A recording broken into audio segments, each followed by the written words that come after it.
Hi leaders, I'm Sherelle Whitney from Lift Performance Solutions, and this is one of 7 videos giving you 7 little tips, or what I call little lifts, in relation to staying connected during the coronavirus unprecedented challenging environment that we are all experiencing at the moment. So no matter what industry you're in, you'll find these 7 tips are very practical to you. They're simple tools that you can put into practice right away, and they allow you to create a connected environment with your team, with your stakeholders, with your customers, with your board, and with your colleagues, and with yourself.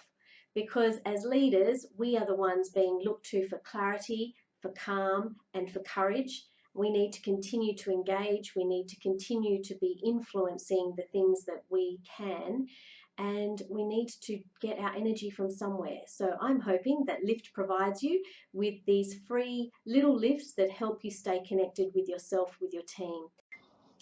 Okay, this is little lift tip number 2, and it's called The Third Space by Adam Fraser.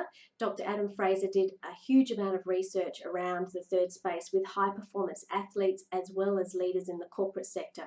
And so if you haven't heard of him, Google Dr. Adam Fraser Third Space. He's got a couple of great YouTube clips. One is an animated 5-minute version that explains how third space works, and another one is a much longer keynote speak. I think it's about 15-18 minutes, but it's well worth the watch because he goes into detail about how it works. So I'm just going to give this to you briefly as my tip to connect, and particularly to stay connected in challenging environments like we are in now. And ultimately, the aim is to separate your work from your home. So how Dr. Adam Fraser talks about third space is to take a third space between the last space you are in and the next space you're going into. And this third space is where we need to do 3 things. We need to reflect, we need to rest, and we need to then reset. So if you're coming out of a very stressful work environment, as many of us are at the moment, then we need to debrief ourselves a little bit before we go into the home environment to be at our best. And for some of us, that might be getting off the public transport and walking to our home, and we have that third space between the bus and work and home front door.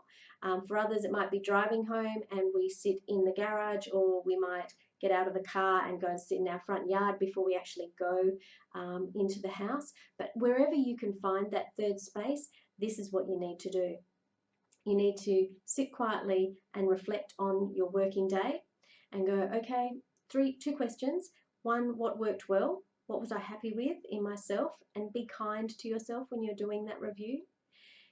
Secondly, make sure that you then go, what was even better if? What could I actually improve for the next week, the next shift, the next day?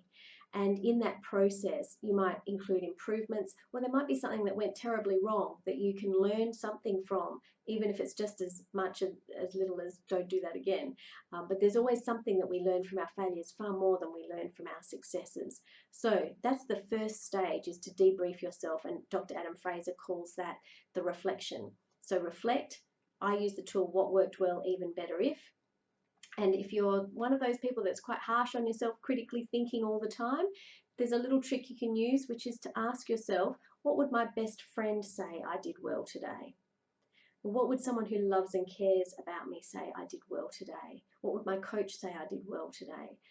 Because sometimes we're quite harsh on ourselves and we struggle to think about what we did well, but we can think of 20 things that we could have done better.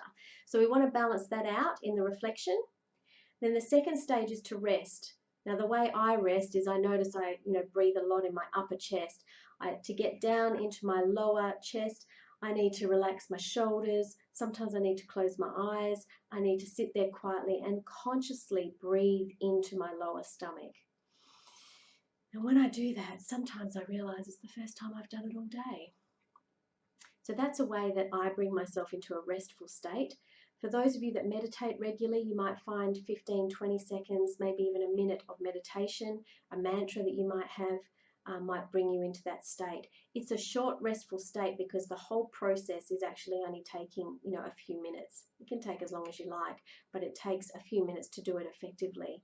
And so you've reflected and you've rested, and now you're going into the reset, which is the last part of the third space model. And the reset is, okay, I'm here now. I've reflected on the day and I've put that to the side. It's finished now. I've rested so that I can come back to myself and my heart and be naturally centered and aligned. And now I'm going to reset to go into the home and be the mum, the dad, the brother, the uncle, the dog owner, whatever it is that you might be. So whatever your role is in the house, make sure that you think about what that role is and how you want to go into that role. Because most of us do take unconsciously our work into home, but none of us would say that we actually want to do that. It doesn't bring out our best. So the third space is about compartmentalizing, but in a nurturing, compassionate way. So reflect, rest, and reset to be at your best. Thank you for listening to that little lift on how to connect. I hope that that's been useful for you and you've jotted down some practical ways that you can take that tool and skill back into your workplace. I also hope that you'll take it back to your family, your friends, and also into your community, because our work at Lift is not only about lifting leaders to be successful at work, but also lifting you to lead at home and in your communities so that you are living and leading your bravest life in all those areas. And the last thing I'd like to say to you is, if you haven't already been to our website and downloaded our free Courage to Create Connection ebook, I wrote that over the Christmas break in 2019. I've given you the 10 top best connection tips that I've got for leaders that I know work in a lot more detail than I could give you here in this video. So please download that. It's completely free. There's no catch.